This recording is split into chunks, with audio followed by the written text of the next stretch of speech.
Time to talk business thanks to our partners 2 Degrees. The Warehouse has just reported a smaller loss than last year in its annual results. Garth Bray's here. Garth, what do we know?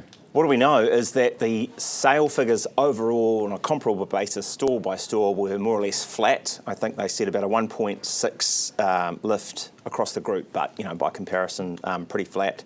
That the sales of the Warehouse were doing better. Their stationery division was down a bit. The Noel Leeming sales were up about 3.3%, and their gross profit margin was down about 140 basis points. Altogether, a $2.8 million net loss after tax, but that's better than the $54 million net loss they'd made in the previous year. So turning things around slowly. New CEO in there since August, Mark Sturton, and he's saying, look, we've got some consultancy in from Tata Consultancy Services to help try and rejig things. They're doing well with toys.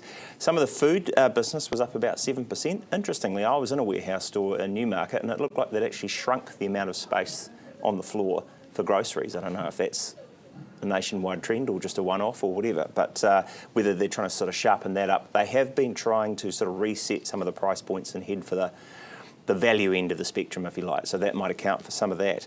It's not the only market news around, though, this morning. Bremworth, the carpet maker as well, they have announced that they are entering into a scheme of arrangement to be acquired, so basically a takeover offer by Mohawk Industries, and that is the owner of Godfrey Hirst Carpets and an outfit called Floorscape. So that's underway with a consideration of around $1.50 to $1.05 to $1.15 per share, subject to market conditions. So could be another company leaving the listing. All right, Garth, thanks so much for that update. Garth Bray from Business Desk, and we'll be interviewing Mark Sturton, who's the Chief Executive at the Warehouse, on this show tomorrow.